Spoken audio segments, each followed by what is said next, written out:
আমাদের স্বাধীনতার যে ইতিহাস, সেই ইতিহাসকে বারবার বিকৃত করা হয়, বিকৃত করার চেষ্টা করা হয়।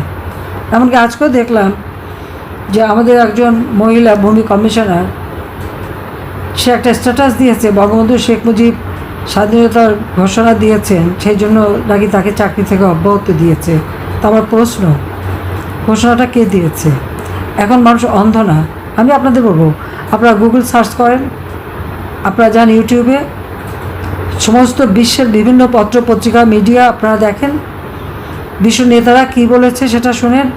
এমনকি আমেরিকার ডিক্লাসিফাইড যে ডকুমেন্ট, সেখানেও যখন বঙ্গবন্ধু শেখ মুজিব স্বাধীনতার ঘোষণা দিয়েছে, এরপর আপনার কিসিঞ্জার সে কী বলেছিল বা আমেরিকান সরকার কী বলেছিল, সেটাও আপনারা দেখতে পারেন। বঙ্গবন্ধু শেখ মুজিব যদি স্বাধীনতার ঘোষণা না দেবে, তার কার দেবার অধিকার ছিল? শুধুমাত্র তারই ছিল জনগণের ম্যান্ডেট। আর সেই স্বাধীনতা আমরা অর্জন করেছি। আজকে কি দুর্ভাগ্য আমাদের যে আজ 2024 সালে সেই স্বাধীনতার ইতিহাসের কথা বলা যাবে না। আমরা দেখলাম সুদখোর ইউনূস, যে নাকি সন্ত্রাস করে জঙ্গিদের দ্বারা ক্ষমতা দখল করেছে, এবং সে নিজেই বলেছে যে মেটিকুলাস ডিজাইনের মাধ্যমে তিনি ক্ষমতা দখল করেছেন, এখানে কোনো ছাত্র জনতার আন্দোলন না। কিন্তু সেই ক্ষমতা দখল করে আজকে যখন বক্তৃতা দেয়, বঙ্গবন্ধুর প্রতি শ্রদ্ধা জানানোর প্রয়োজনটা মনে করে না, বা মুক্তিযোদ্ধাদের যে অবদান সেটাও সে স্মরণ করতে চায় না। কোন অদ্ভুত দেশে আমরা বাস করি। স্বাধীন বাংলাদেশ উন্নত সমৃদ্ধ হবে, সেটাই ছিল বঙ্গবন্ধুর আকাঙ্ক্ষা। এবং আরেকটি কথা সবাইকে জানাই, আমাদের যারা তরুণ প্রজন্ম তারা তো জানেন না অনেক ঘটনা। পৃথিবীর ইতিহাসে যেখানে যে দেশে বিপ্লব হয়েছে, স্বাধীনতা সংগ্রাম করেছে, সকলেরই একটা মিত্র শক্তি থাকে। যেমন জার্মানি, পশ্চিম জার্মানিতে আমেরিকা মিত্র শক্তি ছিল, পূর্ব জার্মানিতে রাশিয়া মিত্র শক্তি ছিল, জাপানে আমেরিকার মিত্র শক্তি হয়েছিল।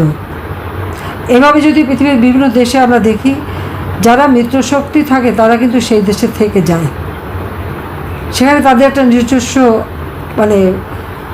জায়গা হয়ে যায়। এর মধ্যে বাংলাদেশ ছিল একমাত্র ব্যতিক্রম।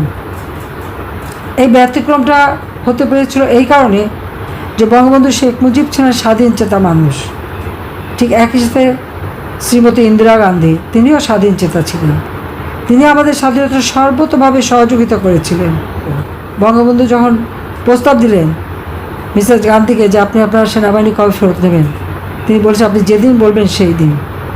এবং ইন্দিরা গান্ধীকে দাওয়াত দেওয়া হয়েছিল বাংলাদেশে 7ই মার্চ বঙ্গবন্ধুর জন্মদিন উপলক্ষে, কিন্তু তিনি বাংলাদেশে যাবার আগেই তিনি তার সেনাবাহিনী ফেরত নিয়ে যান।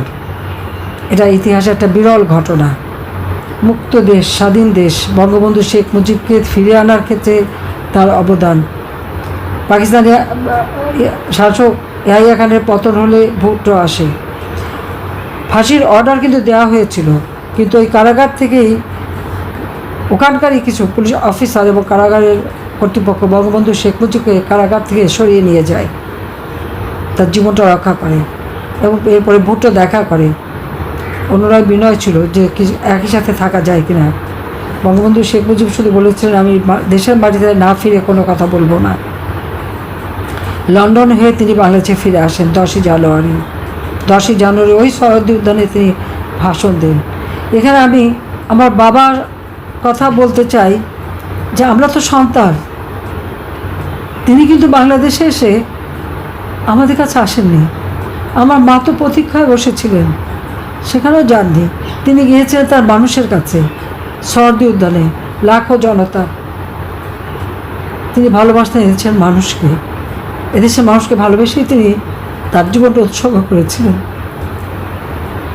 নিজের জীবনে কোনো চাওয়া পাওয়া রাখেননি। আমরা তো সন্তান হিসেবে বাবাকে একটা না 2 বছর তো কাছে পাইনি। যখনই ছোটোবেলা ঘুম থেকে উঠে শুনতাম আব্বাকে অ্যারেস্ট করে নিয়ে গেছে। তারপর যখন একটু বড় হলাম চোখের সামনে দেখতাম, দেখা হতো কারাগারের জেলখানায়। যে মানুষটা তার জীবনে এত ত্যাগ, এবং সেই সাথে আমার আওয়ামী লীগের অগণিত নেতা কর্মীরা তাদের যে ত্যাগ এদেশের স্বাধীনতায়, এবং এই আওয়ামী লীগই তো সারা বাংলাদেশের মানুষকে ঐক্যবদ্ধ করেছে। ছাত্র সংগ্রাম পরিষদকে আন্দোলন অগ্রণী ভূমিকা রেখেছে ছাত্রলীগ এবং আওয়ামী লীগ। সেটা কী করে মানুষ মুছে ফেলবে, কী করে ভুলে যাবে? ভুলে যায় কারা? ভুলতে পারে তারা যারা এদেশের স্বাধীনতা চায় না, যারা এখনও ওই পাকিস্তানি প্রভুদের পদতলে বসে থাকতে চায়। এবং সেটাই জন্য মনে হয় অনেকেরই আকাঙ্ক্ষা, সেটাই জন্য তারা চায়। সেই জন্য আজকে 2024-এ এসে দেখি জাতির পিতার নাম মুছে ফেলা হয়, ইতিহাস বিকৃত করা হয়। বইতে ছবি আছে কেন, সেটা কাগজ দিয়ে বন্ধ করে দেওয়া হয়। ঠিক এই অবস্থা দেখেছি জিয়াউর রহমানের আমলেও।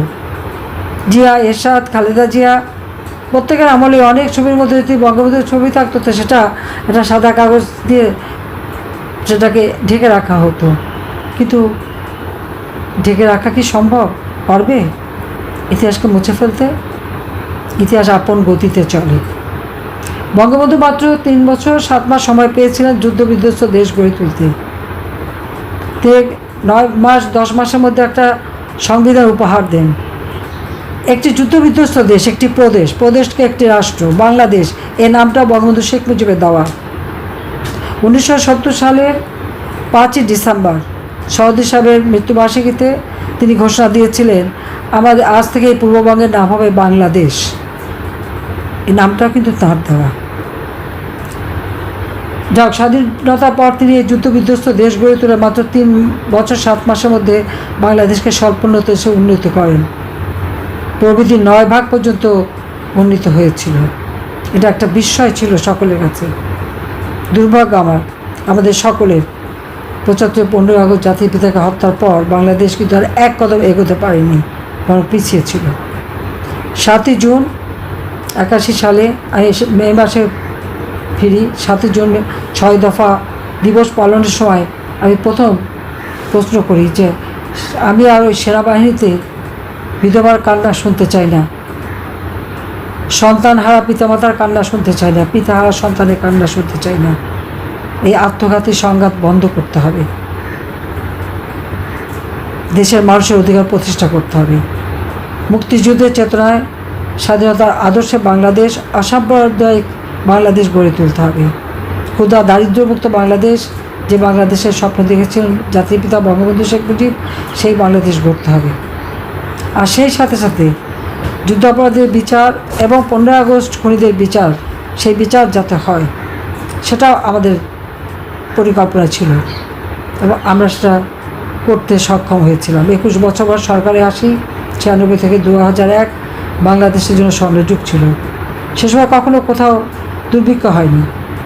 এরপর আবার নানা ঘটনা, বাংলাদেশের জঙ্গির উত্থান, হত্যা, গ্রেনেড হামলা, নানা ধরনের ঘটনা ঘটেছে একটার পর একটা। তারপরে দুর্নীতিতে বাংলাদেশ সারা বিশ্বের জন্য চ্যাম্পিয়ন হয়ে গেল। এমার্জেন্সি ডিক্লেয়ার হলো, আমাকে সবার আগে গ্রেপ্তার করা হলো। সেখানে দমে যায়নি। যাক, তাও 2008-এর নির্বাচন, অনেক ঘাত প্রতিঘাতের মধ্যে দিয়ে নির্বাচন এলো। সেই নির্বাচনে আওয়ামী লীগ এককভাবে, আমরা মহাজোট করেছিলাম, কিন্তু আওয়ামী লীগ সেখানে এককভাবে 233টা সিট পেয়েছিল, আর বিএনপি পেয়েছিল মাত্র 29টা সিট, উপনির্বাচনে একটা। আমরা সরকার গঠন করি, কিন্তু চক্রান্ত ষড়যন্ত্র আমাদের পিছনে লেগেই থাকে। সরকার গঠন করার সাথে সাথে দেখা গেল পিলখানায় সেখানে বিদ্রোহ হলো। সেই বিদ্রোহ আমরা দমন করলাম। যারা আমার সামরিক বাহিনীর অফিসারদের হত্যা করেছিল, সেখানে 57 জনের মধ্যে 46 জন ছিল আওয়ামী লীগ পরিবারের, ডিজি সে নিজে, ডিজি সহ।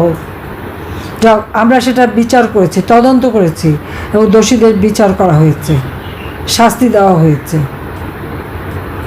কি দুর্ভাগ্যের বিষয়, 2024 সালে এসে শুনতে হলো ওই যারা সাজাপ্রাপ্ত আসামি, যারা আমাদের সেনাবাহিনীর সদস্যদের হত্যা করেছে, তাদের মুক্তি দিয়ে দিচ্ছে।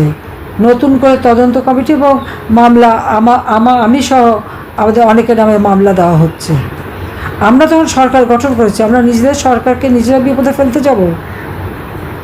হলি আর্টিজেন, সারা বিশ্বে যখন জঙ্গিদের আক্রমণ, আতঙ্ক, আমাদের বাংলাদেশে একটা ঘটনা ঘটলো হলি আর্টিজেনে। আমরা সেটাও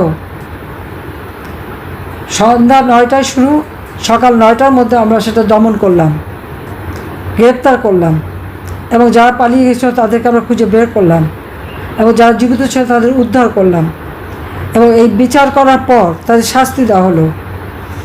2024 ইউনূস ক্ষমতা আসলো এবং তাদেরকে একে একে সব ছেড়ে দিল। অর্থাৎ দেখা গেল বিডিআরে যারা বিদ্রোহী তারা এবং হলি আর্টিজানের যারা অপরাধী তাদেরকেও ছেড়ে দিয়ে, মুক্তি দিয়ে, এবং মিথ্যা মামলা সাজানো হলো আমাদের পুলিশের সদস্যদের বিরুদ্ধে। এভাবে একে একে সেই সুইডেন আসলাম যে একজন হত্যাকারী থেকে শুরু করে যত রকম জঙ্গি সন্ত্রাসী ছিল জেলখানায় সবাইকে মুক্তি দিয়েছে। গ্রেনেড হামলা, এই গ্রেনেড হামলার পর যাতে এর আলামত না থাকে সেই চেষ্টাও তারা করেছিল। তত্ত্বাবধায়ক সরকার আসার পরে 2007-এ তদন্ত হয়, এরপর মামলা হয়, সে বিচারে শাস্তি হয়, আমাদের সময় শাস্তিগুলি কার্যকর হয়, তাদেরকেও ছেড়ে দেওয়া হলো। ঠিক এইভাবে যারা এদেশে জঙ্গিবাদ, সন্ত্রাসী, খুনি, দুর্নীতিবাজ সবাইকে একে একে ছেড়ে দেওয়া। এমনকি যে দুর্নীতির মামলায় আমেরিকার FBI এসে সাক্ষী দিয়ে গেল তারেকের বিরুদ্ধে, তারও মামলা প্রত্যাহার। এবং সেখানে যিনি সাক্ষী দিচ্ছিলেন তিনি কিন্তু একটা টুইটারে টুইট করেছিলেন যে সে সাক্ষী দিয়েছে, এটা সত্য যে দুর্নীতিবাজ, তাদেরকে সবাইকে ছেড়ে দেওয়া হলো। আর আজকে কারাগারে বন্দী আওয়ামী লীগের অগণিত নেতাকর্মী, আওয়ামী লীগের যত নেতাকর্মীদের বাড়ি ঘর ঠিক হানাদার বাহিনী যেভাবে করেছে সেভাবে জ্বালিয়ে পুড়িয়ে ছাড়খাড় করেছে। এই হলো বাংলাদেশের অবস্থা। যখন বাংলাদেশকে আমরা আওয়ামী লীগ ক্ষমতা এসে 2009 থেকে 2021 আমরা 2020-এ জাতিপিতার জন্মশতবার্ষিকী এবং 2021-এ স্বাধীনতা সুবর্ণ জয়ন্তী যখন আমরা উদযাপন করি, তখন বাংলাদেশ উন্নয়নশীল দেশের মর্যাদা পেল। আজকে উন্নয়নশীল দেশ হিসেবে বাংলাদেশকে গড়ে তুলেছে আমরা। 2018 ইলেকশনের ঠিক আগের বছর এই যে প্রায় কয়েক লক্ষ রোহিঙ্গা আমাদের দেশে, তাদের অবস্থা দেখে আমাদের সে 71-এর কথা মনে হলো। রেহানা আমাকে বলল 16 কোটি মানুষকে ভাত খাওয়া, আর কয়েকটা মানুষকে ভাত খাওয়াতে পারবে না? আমরা অবশ্যই পারবো। আমরা তাদেরকে আশ্রয় দিলাম। প্রথম 2-3 মাস তো আর কোনো সাহায্য আসেনি। সারা বাংলাদেশ থেকে আমাদের আওয়ামী লীগ নেতাকর্মী যার যা আছে তাই নিয়ে এসে এদের পাশে দাঁড়ানো। আমাদের সশস্ত্র বাহিনী, বর্ডার গার্ড, পুলিশ প্রত্যেকে তাদের সেবা করা, তাদেরকে সমস্ত চিকিৎসার ব্যবস্থার পরে বিদেশ থেকে বিভিন্ন সাহায্য আসতে শুরু করে তাদেরকে আমরা আশ্রয় দিয়েছি। কিন্তু মিয়ানমারের সাথে আমরা যুদ্ধ করিনি, আলোচনা করেছি যাতে তাদের ফিরিয়ে নিয়ে যায়। 5 অঞ্চলে সুন্দর ঘর বাড়ি করে দিয়েছি, সেখানে যারা থাকে একটা ভালো পরিবেশে থাকতে পারে সে ব্যবস্থা আমরা করে দিয়েছি। তো যাই হোক, আমি বলবো এটা যে আওয়ামী লীগ জনগণের কল্যাণ করে। আমরা দারিদ্র্যের সীমা কমিয়ে মানুষের জীবনমান উন্নত করেছি। মানুষের একটা স্বপ্ন দেখতে শুরু করেছিল, আজকে সেই স্বপ্ন ভেঙে চুরমার। আজকে সারা বাংলাদেশ জ্বলছে। বাংলাদেশে একটা সংঘাত, আত্মঘাতী সংঘাত। আমরা তো এটা চাই নাই। বাংলাদেশের মানুষ শান্তি থাকবে, নিরাপদে থাকবে, উন্নত জীবন পাবে, এটাই তো আমাদের লক্ষ্য ছিল, আর সেটা বাস্তবায়নও করেছিলাম। কিন্তু একটি মানুষের ক্ষমতার লোভ এবং বাইরের অর্থ নিয়ে কীভাবে একটা দেশকে ধ্বংস করা যায় সেই ধ্বংসের একটা দৃষ্টান্ত এই সুদখোর লোভী ইউনূস সেটা দেখাচ্ছে। কাজে একে ক্ষমতা থেকে হটাতে হবে, মানুষকে আবার মুক্ত করতে হবে, বাংলাদেশকে উন্নত করতে হবে। তার জন্য সকলকে প্রস্তুতি নেওয়ার জন্য এবং যা আছে সেইভাবে তৈরি হয়ে থাকতে হবে। আমি জানি আমাদের আওয়ামী লীগের নেতাকর্মী জেল, জুলুম, অত্যাচার, নির্যাতনের সীমাহীন। প্রায় 70,000 আওয়ামী লীগ নেতাকর্মী গ্রেপ্তার এবং 14 দলের নেতাকর্মী গ্রেপ্তার, এবং তাদের বিরুদ্ধে যে মামলা, যা হলো 5 লক্ষের মতো মামলা। তো এত মানুষের মামলার এত মানুষ একসাথে গ্রেপ্তার করা, এখানে অবশ্য সুদখোর ইউনূস একটা রেকর্ড করেছে। আমার মানে এটা যদি ওয়ার্ল্ড গিনিস বুক অফ রেকর্ডে দেওয়া যায় তাহলে ওখানেও তার নাম পাওয়া যাবে। সে তো খালি নাম কিনতে চায়, সেখানে তার নাম পাওয়া যাবে। আর মানুষ খুন করা, হত্যা করা, কুপিয়ে হত্যা করা, লাঠি দিয়ে পিটিয়ে হত্যা করা, আমাদের অগণিত আওয়ামী লীগের নেতাকর্মী, পুলিশ বাহিনী, সাংবাদিক, সাংস্কৃতিক কর্মী থেকে শুরু করে এমন কেউ নাই তাদেরকে এভাবে পিটিয়ে হত্যা না করেছে। এই এত অল্প সময়ের মধ্যে যেভাবে সে গণহত্যা করেছে ইউনূস, সেটাও তার একটা রেকর্ড। সে বলে আমি নাকি গণহত্যা করেছি। আমি তো গণহত্যা করিনি, ছাত্ররা 6 জন মারার সাথে সাথে আমি তো জুডিশিয়াল ইনকোয়ারি কমিটি করে দিয়েছিলাম, কিন্তু কেন সেটা তদন্ত করতে দেয়নি? এখনও ওই কবর থেকে বের করা হোক লাশ, এবং ফরেন্সিক করা হোক, পোস্টমর্টম করা হোক বিদেশি বিশেষজ্ঞ দিয়ে, কীভাবে হত্যা হয়েছে, কোন বুলেটে হত্যা হয়েছে, কার দ্বারা হত্যা, সেটা বের করা যাবে। আচ্ছা, কৃষক, শ্রমিক, মেহনতি মানুষ, জেলে, কামার, কুমার, তেয়াতি, সকলের ঘরে হাহাকার, দিনমজুর হাহাকার, মানুষের ক্রয় ক্ষমতা নাই। তো বলছে জিনিসের দাম নাকি বাড়ে নাই, জিনিসের দাম তো ইতিমধ্যে বাড়িয়ে দিয়েছে। আমার সময় তো সিঙ্গেল ডিজিটের ছিল, 9%-এর নিচে ছিল, এখন তো 11-12%, 14% পর্যন্ত উঠেছিল। তাহলে কী করলো দেশের মানুষের, কী করলো? সব জিনিসের দাম বেড়ে গেছে, সেগুলো তো আর কমাতে পারেনি। ঘরে ঘরে বিদ্যুৎ দিয়েছিলাম, এখন বিদ্যুৎ নাই, পানি নাই।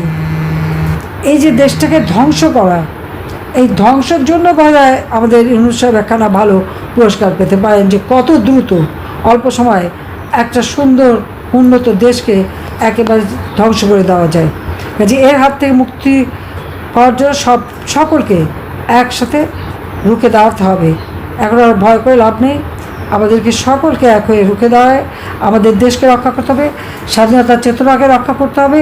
জাতির পিতার স্বপ্ন ক্ষুধা দারিদ্র্যমুক্ত উন্নত সমৃদ্ধ সোনার বাংলাদেশ আমরা গড়ে তুলব। বাংলাদেশ হবে অসাম্প্রদায়িক চেতনার শান্তির বাংলাদেশ, আমরা সেই বাংলাদেশ গড়ে তুলব। তাই এই অশান্তি সৃষ্টি যারা করছে তাদের হাত থেকে দেশকে মুক্ত করার জন্য, মানুষকে মুক্ত করার জন্য আমি সকলকে এক হয়ে কাজ করার আহ্বান জানাচ্ছি। সবাইকে ধন্যবাদ। জয় বাংলা, জয় বঙ্গবন্ধু, বাংলাদেশ চিরজীবী হোক। খোদা হাফেজ।